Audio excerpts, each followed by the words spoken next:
Halo, gimana kabarnya pejuang nih? Semoga masih semangat untuk latihan soal SKD ya, karena SKD kan udah di depan mata banget nih. Oke, kalau kemarin kita sudah bahas soal-soal TIU, hari ini kita bahas soal TWK yuk, atau tes wawasan kebangsaan.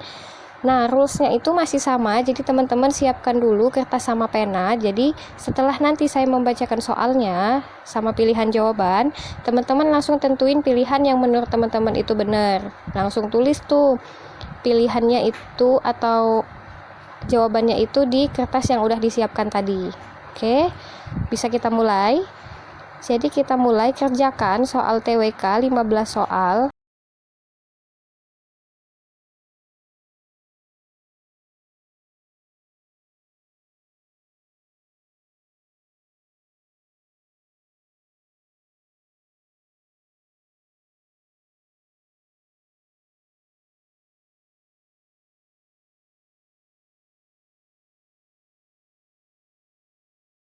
Ini soal TWK yang pertama. Jadi soalnya itu, nasionalisme atau semangat kebangsaan merupakan cerminan dari sila Pancasila yang A yang pertama, B kedua, C ketiga, D keempat, E kelima. Menurut teman-teman jawabannya apa? Udah? Kalau udah, kita lanjut ke soal yang kedua. Nah, ini soal yang kedua. Soal yang kedua itu, Sumpah Pemuda merupakan bentuk kesepakatan masyarakat Indonesia untuk mengikat diri dalam suatu ikatan kebangsaan. Generasi muda mempunyai kewajiban moral untuk menjaga konsensus tersebut. Apabila generasi muda berkomitmen untuk menjaga kesepakatan antara memberikan dampak positif bagi keberlangsungan bangsa dan negara, dampak positif yang akan ditimbulkan yaitu semakin kuatnya ikatan nasionalisme bagi bangsa Indonesia.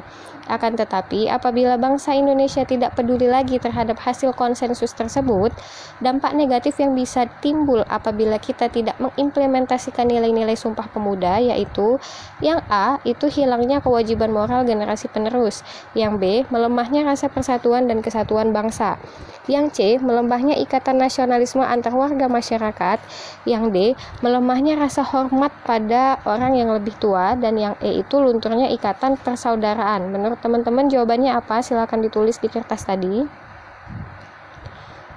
Udah? Kalau udah, kita lanjut ke soal yang ketiga. Nah, ini soal yang ketiga. Jadi soal yang ketiga itu soalnya pada Pasal 32 UUD 1945 mengandung semangat nasionalisme di bidang A. Budaya, B. Sosial, C. Ekonomi, D. Politik, atau E. Hak asasi manusia. Silakan ditulis jawaban teman-teman. Udah? Kalau udah, kita lanjut ke soal nomor 4. Nah, ini soal nomor 4. Soal nomor 4 itu, nasionalisme dapat diklasifikasikan ke dalam jenis-jenis berikut, kecuali. Ingat ya, ada kecualinya. Yang A itu nasionalisme humaniter, yang B nasionalisme Jakobin, yang C itu nasionalisme tradisional, yang D itu nasionalisme integral, dan yang E itu nasionalisme doktriner. Menurut teman-teman jawabannya apa? Udah dijawab? Kalau udah, kita lanjut ke soal nomor 5. Oke. Ini soal nomor 5. Soalnya itu, nasionalisme memiliki prinsip utama yang biasa disebut pilar nasionalisme sebagai berikut, kecuali. Ingat ya, masih ada kecualinya. A. Kognitif, B. Unity, C. Liberty, D. Equality, yang E itu personality. Menurut teman-teman jawabannya apa? Udah? Oke, kalau udah, kita lanjut ke soal yang nomor 6.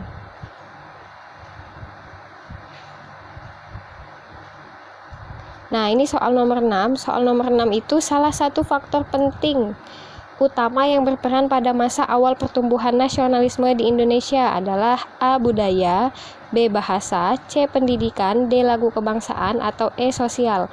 Menurut teman-teman jawabannya apa? Udah? Kalau udah, kita lanjut soal nomor 7.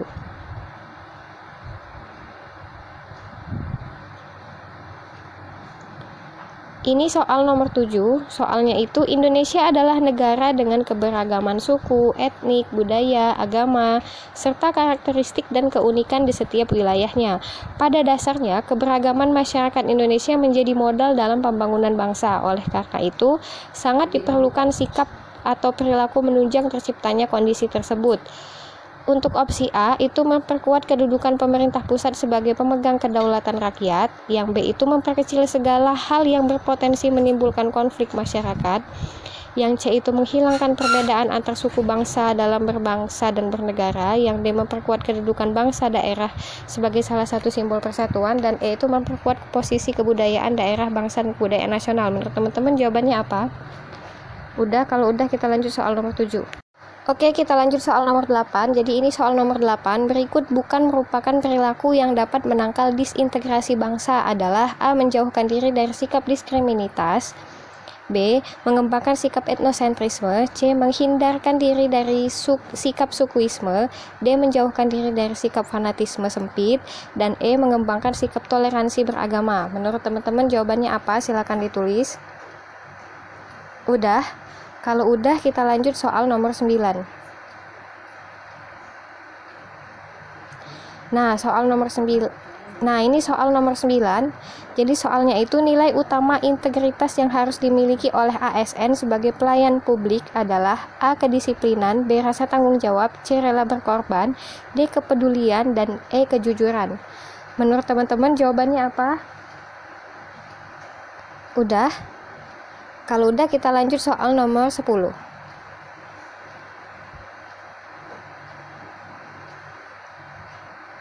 Oke, ini soal nomor 10 atau soal terakhir yang akan kita bahas hari ini.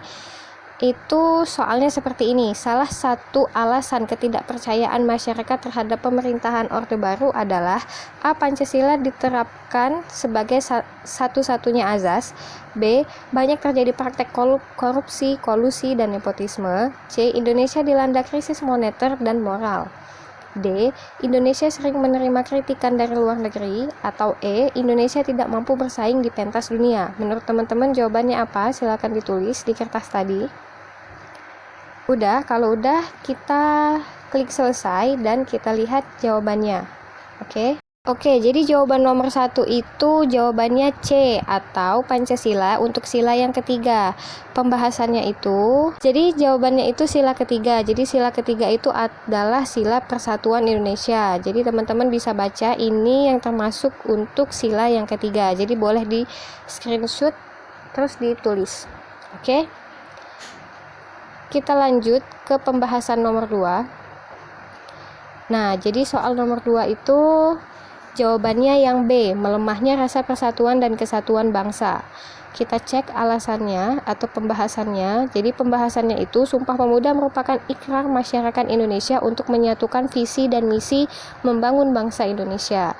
Jadi apabila generasi bangsa Indonesia itu mengabaikan Sumpah Pemuda akan mengakibatkan lemahnya rasa persatuan dan kesatuan bangsa. Kalau makin terjadi lagi, kondisi bangsa Indonesia akan terancam.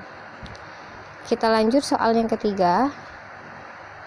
Soal yang ketiga itu jawabannya A, budaya. Jadi pasal 32 itu berisi tentang kebudayaan. Untuk pasal 32 ayat 1 dan pasal 32 ayat 2 ini ya yang ada di layar saat ini. Jadi boleh di screenshot kemudian dipahami. Oke, kita lanjut soal nomor 4. Soal nomor 4 itu jawabannya yang E, doktriner atau nasionalisme doktriner. Karena yang termasuk nasionalisme itu ada 5 jenis yang bisa teman-teman lihat di layar saat ini. Oke, kita lanjut ke soal nomor 5. Soal nomor 5 itu yang bukan termasuk nasionalisme itu kognitif. Pembahasannya yang ini. Kita lanjut. Nah, ini pembahasan untuk soal nomor 6. Jadi soal nomor 6 itu jawabannya B atau bahasa. Jadi di sini alasannya itu bahasa adalah salah satu faktor penting atau faktor utama yang berperan pada masa awal pertumbuhan nasionalisme di Indonesia. Oke, kita lanjut ke soal nomor 7. Soal nomor 7 itu jawabannya B. Jadi memperkecil segala hal yang berpotensi menimbulkan konflik masyarakat.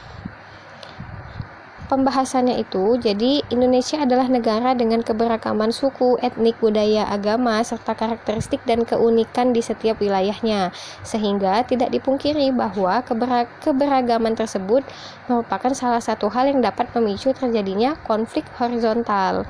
Nah, karena perbedaan pandangan yang mungkin terjadi dan yang saling bertolak belakang itu, dari masing-masing orang itu harus memegang pandangannya sendiri secara kuat. Sedangkan di sisi lain, pada dasarnya, keberagaman masyarakat Indonesia itu menjadi modal dalam pembangunan bangsa. Sehingga diperlukan suatu sikap atau perilaku yang dapat memperkecil hal yang berpotensi untuk mengurangi timbulnya konflik di masyarakat. Gitu, kita lanjut ke soal nomor 8. Soal nomor 8 itu jawabannya B, mengembangkan sikap etnosentrisme. Oke, etnosentrisme di sini artinya sikap terlalu bangga dengan bangsa sendiri. Nah, itu nggak boleh. Jadi harusnya bukan etnosentrisme. Oke, kita lanjut ke nomor 9. Nomor 9 itu nilai utama integritas. Jadi jawabannya yang kejujuran. Karena apa? Integritas itu berkaitan langsung dengan kejujuran dan berkaitan langsung dengan hati. Oke, kita lanjut nomor 10. Nomor 10 itu jawabannya B. Banyak terjadi praktek KKN, korupsi, kolusi, dan nepotisme. Jadi itu penyebab ketidakpercayaan masyarakat pada masa pemerintahan tersebut. Oke, benar berapa teman-teman? Jadi poin yang benar dikali dengan 5. Misalnya benarnya 10 dikali 5, maka poin yang diperoleh itu 50. Oke, silakan dihitung. Nah, semoga semuanya benar ya dan dapat poin 50. Kalau belum, berlatih lagi. Semoga hasilnya itu akan memuaskan saat tes SKD nanti.